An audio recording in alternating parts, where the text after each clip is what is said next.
Halo Gracie, pernah gak sih kamu lewat di depan rumah tua yang kelihatannya biasa aja, tapi entah kenapa suasananya bikin bulu kuduk berdiri. Kadang jendelanya terbuka sendiri, kadang terdengar suara langkah kaki dari dalam, padahal gak ada siapa-siapa. Di Indonesia banyak banget rumah yang bukan cuma ditinggalkan, tapi juga menyimpan jejak masa lalu kelam. Dari kisah pembunuhan, ritual gaib, sampai tragedi keluarga yang gak pernah terungkap. Rumah-rumah ini bukan sekedar bangunan kosong, tapi saksi bisu dari peristiwa yang meninggalkan energi gelap di dalamnya. Di video kali ini, kita bakal bahas 8 rumah angker di Indonesia yang punya sejarah kelam.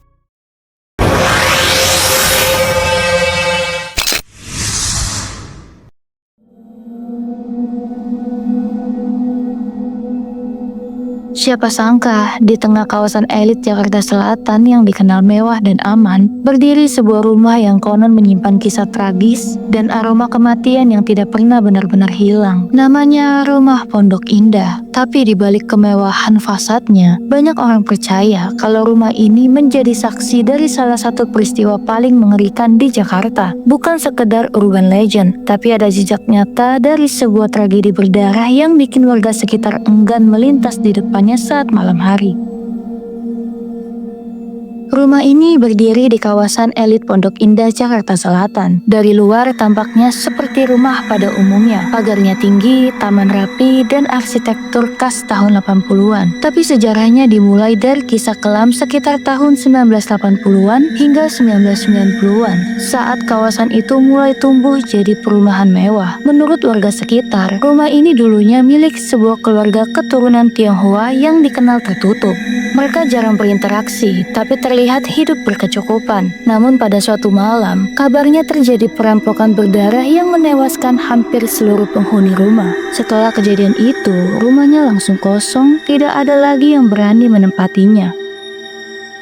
Dari sinilah rumor mulai berkembang. Banyak pengemudi ojek dan taksi mengaku pernah mendapat penumpang misterius di depan rumah itu. Katanya sosok perempuan cantik naik ke mobil dan minta diantar ke sebuah alamat di dalam kawasan Pondok Indah. Tapi sesampainya di tempat tujuan, sosok itu hilang tanpa jejak. Ada pula kisah tentang seorang tukang nasi goreng yang konon mengantarkan pesanan ke rumah itu. Ia disambut penghuni wanita yang tampak biasa aja, bahkan membayar dengan uang asli. Tapi saat pagi hari, warga menemukan gerobaknya tergeletak di depan rumah, sedangkan si penjual tak pernah ditemukan lagi. Sejak saat itu, banyak warga percaya kalau roh keluarga yang terbunuh masih tinggal di dalam rumah itu, mengulang kejadian malam kematian mereka berulang kali.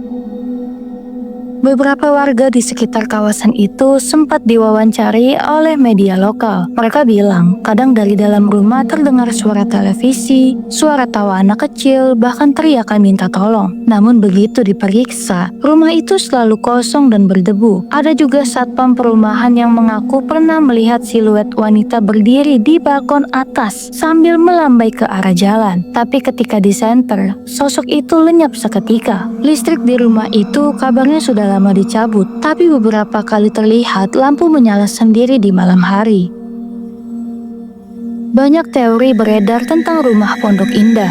Sebagian bilang kisah perampokan itu hanya legenda urban yang dibuat-buat untuk menakut-nakuti. Tapi ada juga yang percaya rumah itu memang gak bersih sejak awal pembangunannya. Beberapa paranormal yang datang ke lokasi mengaku merasakan energi berat, seperti ada sosok-sosok yang terjebak di sana. Sementara pengamat sejarah urban Jakarta mengatakan kisah seperti ini sering muncul di kota besar, perpaduan antara trauma sosial, rasa takut, dan keinginan manusia mencari makna di balik tragedi.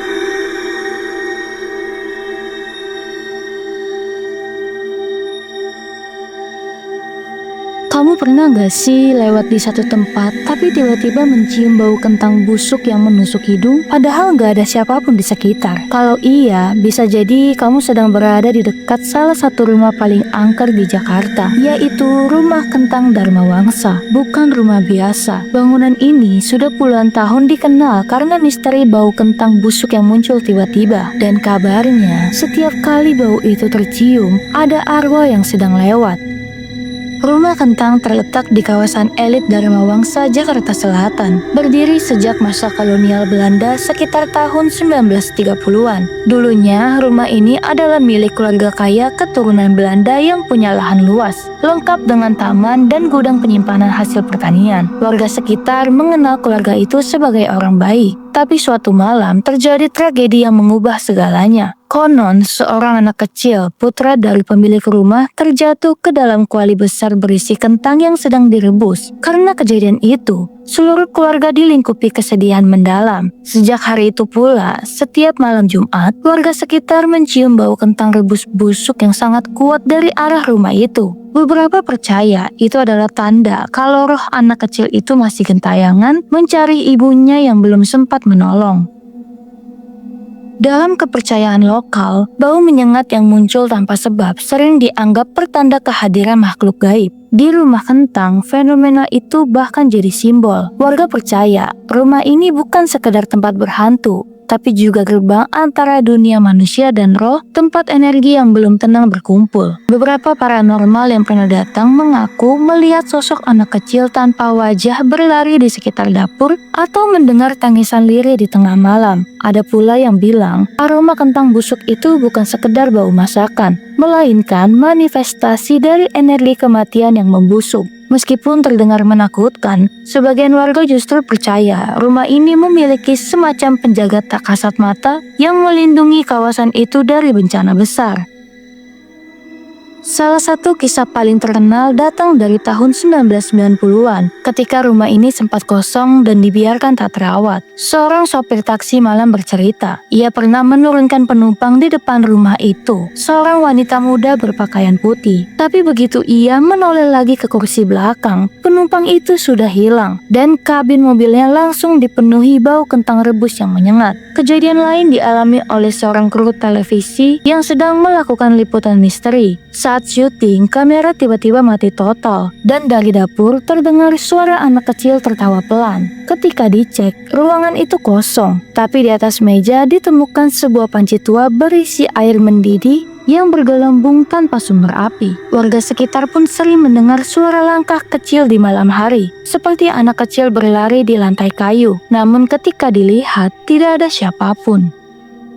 Beberapa ahli sejarah kota menyebut, kisah Rumah Kentang mungkin berakar dari tragedi rumah tangga nyata pada masa kolonial yang kemudian berubah menjadi legenda rakyat. Fenomena bau kentang busuk mungkin berasal dari reaksi kimia di tanah lembab atau pembuangan limbah rumah lama yang membusuk. Namun yang menariknya, fenomena ini konsisten muncul di waktu-waktu tertentu, terutama antara pukul 12 malam hingga 3 pagi. Bagi sebagian orang, ini bukan soal benar atau salah, tapi tentang warisan energi emosional, duka, kehilangan, dan rasa bersalah yang menempel kuat pada suatu tempat hingga membentuk ingatan spiritual. Apakah mungkin aroma itu adalah bentuk komunikasi terakhir dari jiwa yang belum tenang?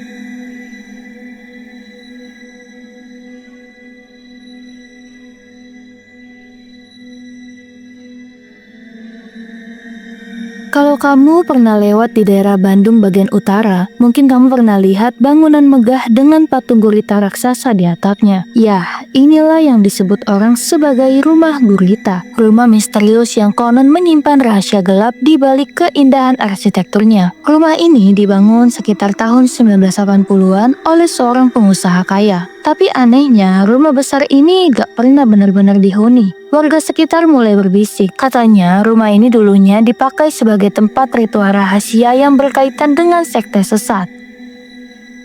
Patung gurita di atap dipercaya bukan sekedar dekorasi. Dalam simbolisme okultisme, gurita melambangkan kekuatan yang menguasai banyak hal, seolah tentakel yang bisa menjangkau dunia manusia dan dunia roh. Banyak warga meyakini rumah ini jadi tempat pemujaan untuk kekayaan dan pengaruh, bahkan sempat dikaitkan dengan simbol mata satu yang dikenal dalam teori konspirasi. Di malam hari, beberapa warga mengaku melihat cahaya lilin dari jendela dan mendengar lantunan doa yang asing. Beberapa mantan pekerja bangunan mengaku saat renovasi, mereka melihat ruangan bawah tanah yang luas dengan tanda-tanda aneh di dinding, seperti segel dan simbol asing. Salah satu kisah paling menyeramkan datang dari sekelompok mahasiswa yang nekat masuk pada tahun 2000-an. Mereka mengaku menemukan ruang altar dengan lilin yang masih menyala. Padahal rumah itu sudah terkunci puluhan tahun. Begitu keluar, salah satu dari mereka jatuh sakit selama berminggu-minggu dan mengaku terus bermimpi didatangi sosok hitam bertentakel. Setelah ditelusuri, simbol gurita memang bagian dari desain arsitektur pribadi pemilik rumah, bukan bukti ritual sesat. Namun karena bentukannya unik dan misterius, masyarakat menafsirkannya berbeda. Yang jelas, aura bangunan megah tapi kosong ini membuat imajinasi publik tak pernah padam.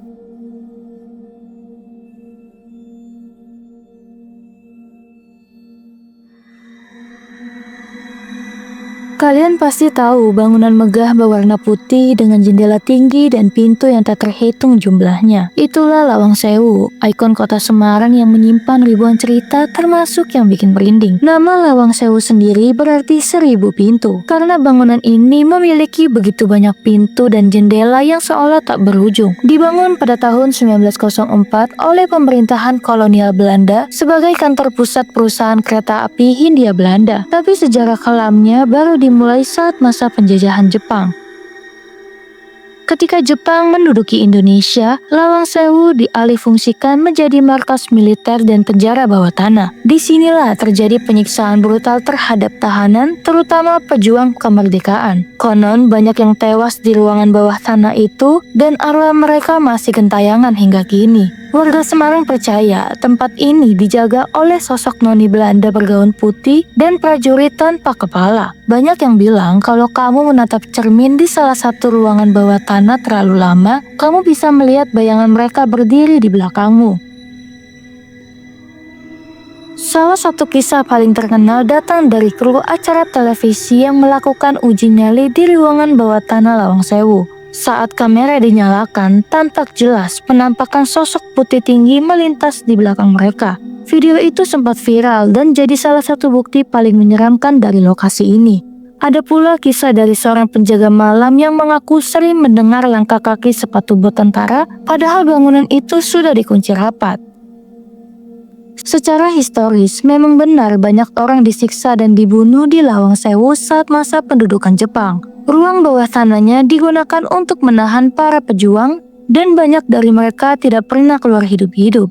Namun kini Lawang Sewu sudah direstorasi menjadi museum bersejarah. Bahkan Kementerian Pariwisata menetapkannya sebagai cagar budaya nasional. Tapi meski sudah terang benderang dan ramai pengunjung, banyak yang tetap merasakan hawa dingin dan tekanan aneh di beberapa ruangan tertentu, terutama di ruang bawah tanah.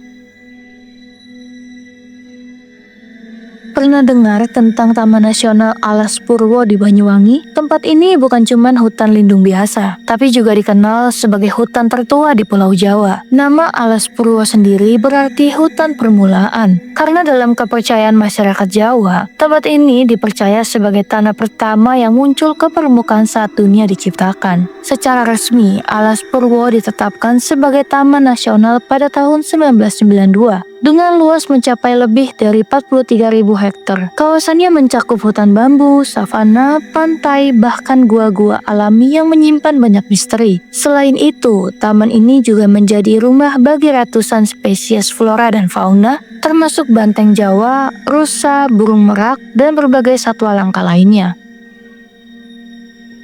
Namun di balik keindahannya, Alas Purwo dikenal luas sebagai tempat paling angker di Pulau Jawa. Bagi masyarakat setempat, Alas Purwo bukan sekedar hutan, tapi juga gerbang menuju dunia gaib. Konon di dalam hutan ini terdapat kerajaan makhluk halus yang dipimpin oleh penguasa gaib. Banyak orang percaya bahwa para pertapa, dukun, dan spiritualis datang ke sini untuk mencari ilmu kesaktian, petunjuk, atau pesugihan. Setiap bulan Suro, bulan yang dianggap sakral dalam penanggalan Jawa, hutan ini dikatakan menjadi tempat berkumpulnya para makhluk halus dan orang yang melakukan ritual spiritual. Penduduk sekitar bahkan sering memperingatkan, kalau masuk Alas Purwo jangan sembarangan bicara, jangan sombong, dan jangan melanggar pantangannya. Karena katanya makhluk gaib di sana bisa tersinggung dan membuat pengunjung tersesat. Banyak kisah yang beredar dari generasi ke generasi tentang misteri hutan ini. Salah satunya adalah cerita tentang Gua Istana. Dulu gua ini dipercaya sebagai tempat bersemedi para raja Majapahit. Bahkan beberapa tokoh spiritual mengaku pernah mendapat wahyu di sana. Selain itu, ada juga legenda tentang penguasa gaib bernama Nyai Roro Kidul yang konon memiliki hubungan dengan penguasa Alas Purwo. Beberapa orang yang bermeditasi di sana mengaku melihat penampakan wanita berpakaian hijau yang dipercaya sebagai utusan dari Laut Selatan. Tidak sedikit pula kisah nyata dari para penjelajah modern, mulai dari petugas Taman Nasional hingga wisatawan yang mengalami hal aneh. Ada yang tiba-tiba tersesat di jalur yang sama, mendengar gamelan tanpa sumber suara, atau melihat bayangan prajurit zaman dulu berjalan di antara pepohonan. Saking seringnya kejadian mistis, penduduk setempat menyebut Alas Purwo itu bukan tempat untuk menantang, tapi tempat untuk menundukkan diri.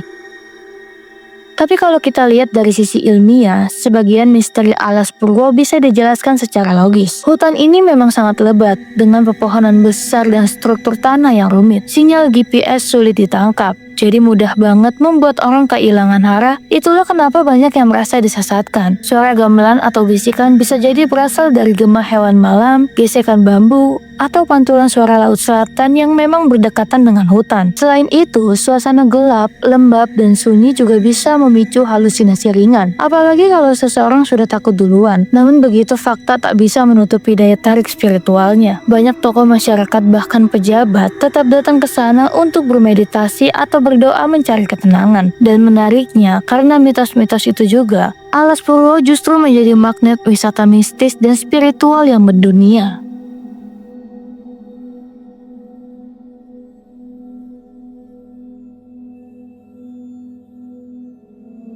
Di tengah kota Surabaya yang ramai, berdirilah sebuah rumah besar yang kini dikenal sebagai Rumah Hantu Darmo. Dari luar, bangunannya megah, gaya arsitektur kolonial, pagarnya besi tinggi dan halaman luas. Tapi siapa sangka, di balik kemegahan itu tersimpan kisah gelap tentang keserakahan, perjanjian gaib, dan kutukan yang menewaskan seluruh keluarga. Rumah ini dibangun sekitar tahun 1980-an, milik keluarga kaya raya yang konon memiliki usaha besar di bidang pelayaran dan ekspor. Namun kekayaan mereka disebut berasal dari cara yang tidak wajar, yakni perjanjian dengan makhluk halus.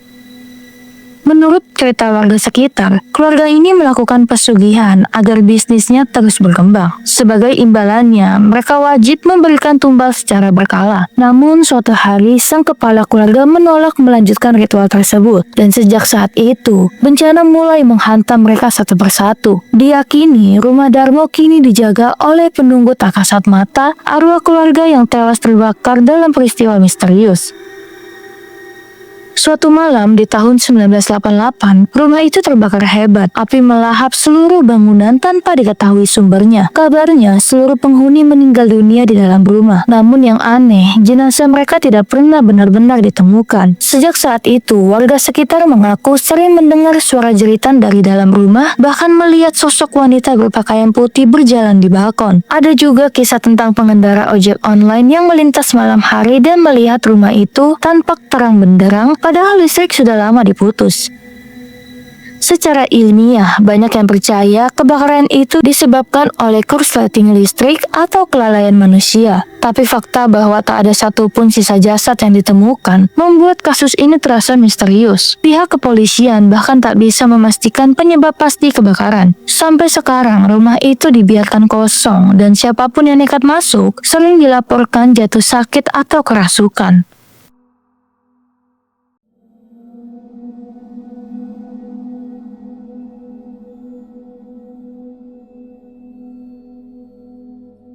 Di pinggiran Jalan Magelang, Yogyakarta, berdiri sebuah rumah tua bergaya kolonial. Dari luar tampak biasa aja, cat putih kusam, jendela besar, dan pagar besi berkarat. Tapi bagi warga sekitar, rumah ini punya cerita yang tak pernah benar-benar tenang. Konon, rumah ini dibangun pada awal abad ke-20 oleh seorang pedagang Tionghoa kaya raya. Namun sejak tahun 1970-an, rumah itu kosong begitu aja. Pemilik terakhirnya pindah tanpa alasan jelas, meninggalkan semua barang di dalamnya. Sejak itu, rumah ini perlahan menua, catnya mengelupas, atapnya bocor, dan halamannya ditelan semak. Tapi anehnya, rumput di depan rumah selalu tumbuh cepat. Bahkan setelah dibersihkan, warga percaya ada penjaga tak terlihat yang masih merawat tempat itu. Banyak cerita beredar tentang aktivitas di dalam rumah itu. Beberapa orang tua meyakini pemilik lamanya dulu melakukan ritual spiritual, mungkin untuk pelaris dagangan atau pemanggil arwah. Setelah rumah ditinggalkan, energi di dalamnya berubah menjadi dingin, berat, dan gelap. Warga sekitar sering mendengar suara gamelan halus setiap malam Jumat Kliwon. Ada juga yang mencium bau dupa samar padahal gak ada orang di dalam. Bahkan beberapa pengendara mengaku melihat bayangan tanpa wajah di jendela rumah itu atau sosok wanita berambut panjang berdiri di depan pagar. Kalau berani mendekat, sosok itu hilang seketika, seolah menembus udara malam.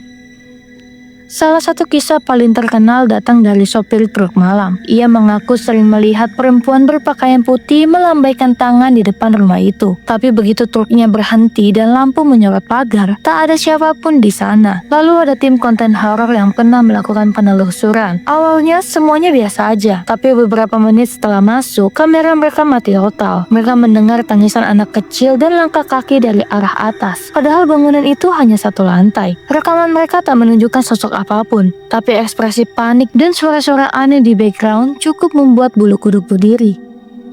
Kalau dilihat dari sisi logika, fenomena seperti ini bisa dijelaskan. Rumah tua yang lembab dan tertutup puluhan tahun mudah memantulkan suara dan menimbulkan gema aneh. Cahaya kendaraan di malam hari bisa menciptakan bayangan bergerak di balik kaca, membuat orang mengira ada penampakan. Sementara bau dupa atau wangi bunga bisa berasal dari tanaman liar di halaman yang mengeluarkan aroma kuat saat malam hari. Namun dari sisi spiritual, beberapa pakar supranatural percaya rumah kosong seperti ini bisa menyimpan energi emosional dari masa lalu, terutama kalau pernah dipakai untuk ritual berat atau ada kejadian tragis di dalamnya. Energi itu mungkin tak terlihat, tapi bisa dirasakan oleh orang yang sensitif. Makanya suasananya terasa berbeda bahkan di siang hari.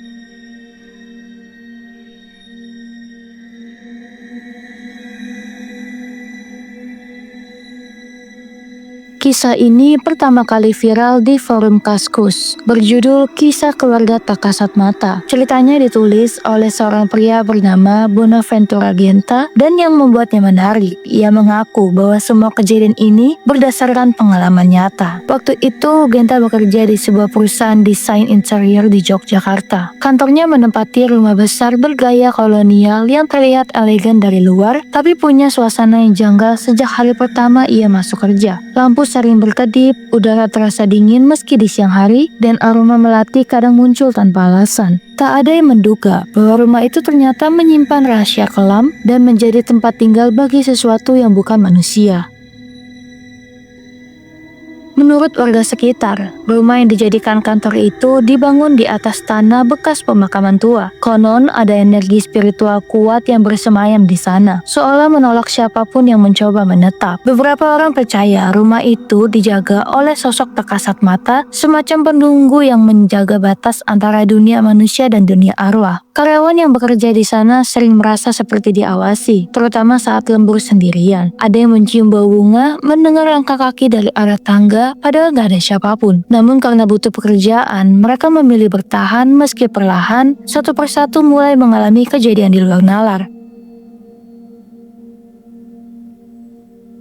Genta menceritakan banyak pengalaman menyeramkan. Suatu malam, salah satu rekan kerjanya kesurupan di depan komputer, berbicara dengan suara berat sambil menatap kosong. Di kesempatan lain, mereka mendengar suara tangisan perempuan dari arah dapur, padahal kantor sudah dikunci. Bahkan pernah sebuah pintu terbuka sendiri meski kuncinya masih tergantung di saku Genta. Namun yang paling menyeramkan terjadi saat Genta bertemu langsung dengan sosok laki-laki misterius di rumah itu. Pria itu memperkenalkan diri sebagai kepala keluarga yang tinggal di sana. Ia ramah, sopan, dan bahkan memperkenalkan anggota keluarganya satu persatu, seorang istri dan 2 anak. Tapi belakangan, Genta baru tahu dari warga sekitar bahwa seluruh keluarga itu sudah meninggal bertahun-tahun lalu akibat sebuah peristiwa teroris di rumah itu. Sejak pertemuan itu, aktivitas di kantor makin gak wajar. Karyawan sering jatuh sakit, barang-barang berpindah tempat sendiri, dan beberapa orang memutuskan untuk resign karena tak tahan dengan gangguan yang terus muncul. Meski banyak yang menganggap kisah ini hanya fiksi urban legend, beberapa bukti menguat bahwa cerita Genta punya dasar nyata. Lokasi rumah yang ia sebutkan benar-benar ada di Yogyakarta, dan beberapa warga sekitar membenarkan bahwa rumah itu memang angker dan tidak pernah laku dijual. Beberapa penelusuran mistis bahkan mencoba datang ke lokasi dan mengaku merasakan energi yang sangat berat. Secara psikologis, bisa jadi pengalaman itu efek dari sugesti dan ketakutan kolektif. Namun dari sisi spiritual, banyak yang percaya bahwa roh keluarga itu masih terikat di rumah tersebut, tidak bisa pergi karena ada janji atau peristiwa yang belum tuntas di masa lalu. Nah, itu dia Gresi, 8 rumah paling angker di Indonesia yang menyimpan kisah kelam di balik temboknya. Mungkin sebagian dari kita ngira ini cuma cerita rakyat, mitos buat nakut-nakutin anak kecil. Tapi kalau kamu tanya warga sekitar, banyak dari mereka yang masih mendengar langkah kaki di malam hari, melihat bayangan di jendela, atau mencium bau bunga melati tiba-tiba. Entah sugesti, entah kenyataan. Tapi yang pasti, setiap tempat yang menyimpan kenangan dan tragedi akan selalu punya energi tersendiri. Dari semua kisah ini, kita bisa belajar satu hal, kadang yang paling menakutkan bukan hantunya, tapi cerita nyata di baliknya. Kisah tentang keserakahan, dendam, dan kehilangan yang bikin roh manusia nggak bisa pergi dengan tenang. Jadi menurut kalian, dari rumah tadi mana yang paling bikin kalian merinding? Atau mungkin kalian pernah lewat, atau bahkan melihat langsung salah satunya? Tulis pendapat kalian di kolom komentar ya, siapa tahu kisah kalian bisa jadi cerita kita di video selanjutnya. Jangan lupa untuk like, komen, dan subscribe, biar gak ketinggalan kisah-kisah misteri lainnya.